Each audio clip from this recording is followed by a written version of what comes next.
रांची नगर निगम के सामने बीजेपी ने दलीय आधार पर नगर निकाय चुनाव कराने की मांग को लेकर महाधरना दिया, जिसमें बाबूलाल मरांडी, दीपक प्रकाश और सीपी सिंह समेत कई बड़े नेता शामिल हुए। बीजेपी ने बैलेट पेपर का विरोध करते हुए ईवीएम से चुनाव कराने की मांग की और सरकार पर गड़बड़ी की आशंका जताई। नेताओं ने कहा कि चुनाव में देरी से जनता को बुनियादी सुविधाओं के लिए भी भटकना पड़ रहा है। बीजेपी ने जल्द चुनाव की घोषणा की मांग की है, लेकिन राजधानी में हालात सिर्फ राजनीति ही नहीं, अपराध को लेकर भी सवाल खड़े कर रहे हैं। राजधानी रांची में एक के बाद एक जघन्य घटनाओं ने कानून व्यवस्था पर बड़ा सवाल खड़ा कर दिया है। ताज़ा मामला कोकर इलाके का है, जहां रात के समय बाइक सवार बदमाशों ने मीडियाकर्मियों पर छिनतई के इरादे से जानलेवा हमला किया। ग्रामीणों की सतर्कता से आरोपी पकड़े गए, लेकिन सवाल यह है कि अगर मदद न मिलती तो क्या होता। रांची में न दिन सुरक्षित है न रात। इसी बीच पुलिस ने अपने ही कर्मियों के लिए सख्त फरमान जारी किया है। झारखंड पुलिस ने वर्दी, हथियार और सरकारी संसाधनों के साथ सोशल मीडिया रील बनाने पर सख्त रोक लगा दी है। डीजीपी कार्यालय ने साफ किया है कि आत्मप्रचार या मनोरंजन के लिए वर्दी का इस्तेमाल करने पर निलंबन तक की कार्रवाई हो सकती है। निजी अकाउंट पर भी वर्दी में वीडियो पोस्ट करना प्रतिबंधित रहेगा। आदेश का उल्लंघन अब महंगा पड़ेगा। लेकिन पुलिस की सख्ती के बीच कोर्ट परिसर से आई खबर ने सबको चौंका दिया है। पाकुड़ जिला न्यायालय परिसर से हत्या के मामले में दोषी करार दिए गए 2 अपराधी पुलिस को चकमा देकर फरार हो गए। सजा सुनाए जाने के बाद जेल भेजने की प्रक्रिया के दौरान दोनों बाहर जाने का बहाना बनाकर भाग निकले। घटना के बाद पुलिस महकमे में हड़कंप मच गया और सघन तलाशी अभियान शुरू किया गया है।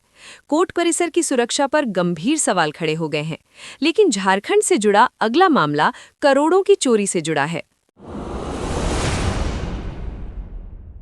नोएडा पुलिस ने साप्ताहिक बाजारों में मोबाइल चोरी करने वाले गिरोह का पर्दाफाश करते हुए 6 आरोपियों और 2 नाबालिगों को पकड़ा है। आरोपियों के पास से 821 मोबाइल बरामद हुए हैं, जिनकी कीमत करीब 8 करोड़ रुपए बताई जा रही है। इस गिरोह के तार झारखंड और नेपाल होते हुए चीन तक जुड़े मिले हैं।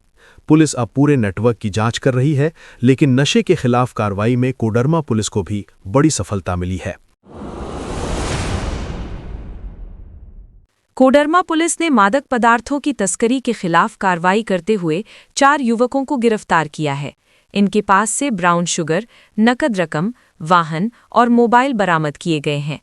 पूछताछ में आरोपियों ने बरही से नशा लाकर तिलैया में सप्लाई करने की बात कबूल की है। सभी को जेल भेज दिया गया है और नेटवर्क खंगाला जा रहा है।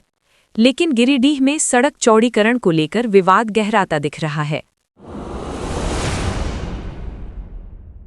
गिरिडीह के पचंबा इलाके में सड़क चौड़ीकरण के दौरान तोड़ी गई 45 दुकानों के मामले की जांच शुरू हो गई है। एसडीएम ने मौके पर पहुंचकर मापी कराई और पाया कि अधिकतर दुकानों का एग्रीमेंट पहले ही खत्म हो चुका है। प्रशासन का कहना है कि अतिक्रमण से ट्रैफिक बाधित हो रहा है और कार्रवाई जारी रहेगी। दुकानदारों की मांग पर रिपोर्ट डीसी को सौंपी जाएगी। इधर रांची में नशे के खिलाफ पुलिस ने बड़ी छापेमारी की है। रांची के नामकुम इलाके में पुलिस ने छापेमारी कर ब्राउन शुगर और गांजा बेचने वाले 4 युवकों को गिरफ्तार किया है। आरोपियों के पास से 2 लग्जरी कार, मोबाइल, बैंक दस्तावेज और भारी मात्रा में नशीले पदार्थ बरामद हुए हैं। पूछताछ में अंतर्राज्यीय गिरोह का खुलासा हुआ है और फरार सरगना की तलाश जारी है। पुलिस का कहना है कि जल्द और गिरफ्तारियां होंगी, लेकिन रांची पुलिस ने एक पुराने ब्लाइंड मर्डर केस से भी पर्दा उठा दिया है। रांची पुलिस ने गुमला निवासी संजय उरांव के ब्लाइंड मर्डर केस को सुलझा लिया है। जांच में खुलासा हुआ कि हत्या को रेल हादसे का रूप देने के लिए शव रेलवे ट्रैक के पास फेंका गया था। अवैध संबंधों के चलते साले और उसकी पत्नी ने भाड़े के हत्यारों से वारदात कराई थी। 4 आरोपी गिरफ्तार कर लिए गए हैं, लेकिन रांची में 2 मासूम बच्चों की तलाश अब भी चिंता बढ़ा रही है।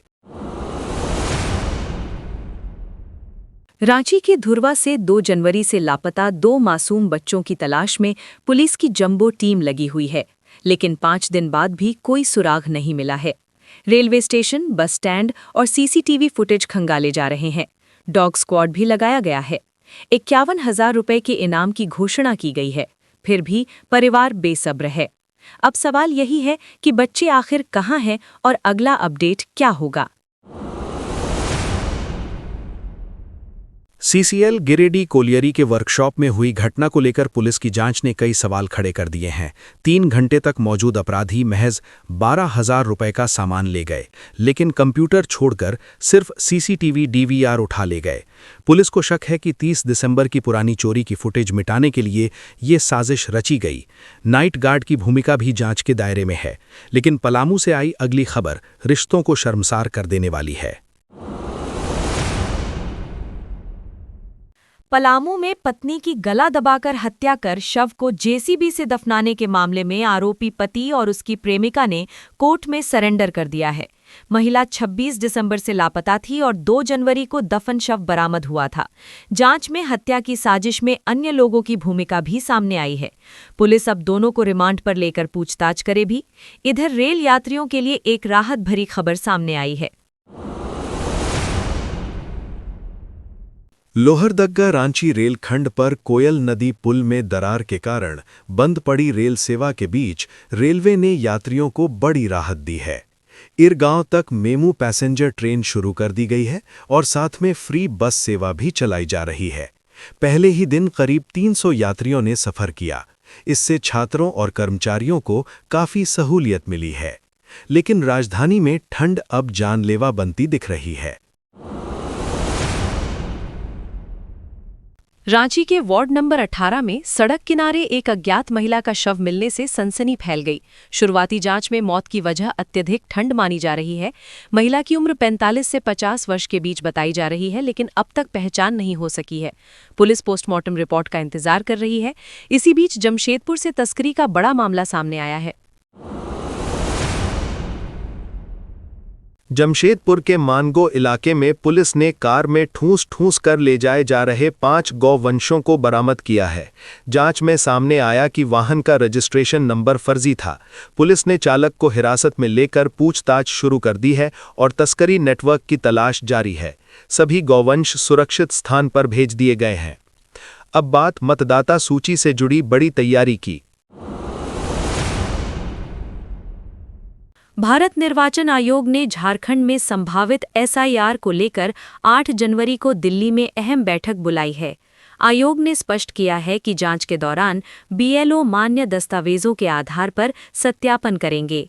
2003 की वोटर लिस्ट और पेरेंटल मैपिंग को भी आधार बनाया जाएगा। नए वोटरों को शपथ पत्र देना होगा, लेकिन ठंड ने पूरे झारखंड को जकड़ लिया है। झारखंड में शीतल लहर ने कहर बरपा रखा है और सभी जिलों का न्यूनतम तापमान 10 डिग्री से नीचे चला गया है। खूंटी में तापमान 2.1 डिग्री रिकॉर्ड हुआ, जहां ओस की बूंदें बर्फ में बदल गईं। अस्पतालों में ठंड से बीमार मरीजों की संख्या बढ़ रही है। मौसम विभाग ने अलर्ट जारी किया है, लेकिन राजधानी में अपराध का ग्राफ भी चिंता बढ़ा रहा है। रांची के सुभाष चौक के पास देर रात 2 पत्रकारों पर छिनतई के दौरान जानलेवा हमला किया गया। एक पत्रकार गंभीर रूप से घायल हुआ, जबकि स्थानीय लोगों की बहादुरी से दोनों आरोपी पकड़ लिए गए। पूरी घटना सीसीटीवी में कैद हुई है। सवाल ये है कि मीडिया हब वाले इलाके में भी पेट्रोलिंग क्यों नहीं थी। इसी बीच हाथियों के आतंक से कोल्हान दहल उठा है। पश्चिमी सिंहभूम जिले में जंगली हाथियों ने एक ही रात में 7 लोगों की जान ले ली, जिसमें बाबरिया गांव का पूरा परिवार खत्म हो गया। इससे एक रात पहले गोयल केरा में भी एक ही परिवार के 3 सदस्य मारे गए थे। गांवों में दहशत है और लोग रात में सोने से डर रहे हैं। वन विभाग की कार्रवाई पर गंभीर सवाल उठ रहे हैं। अब सिमडेगा को मिला नया पुलिस कप्तान।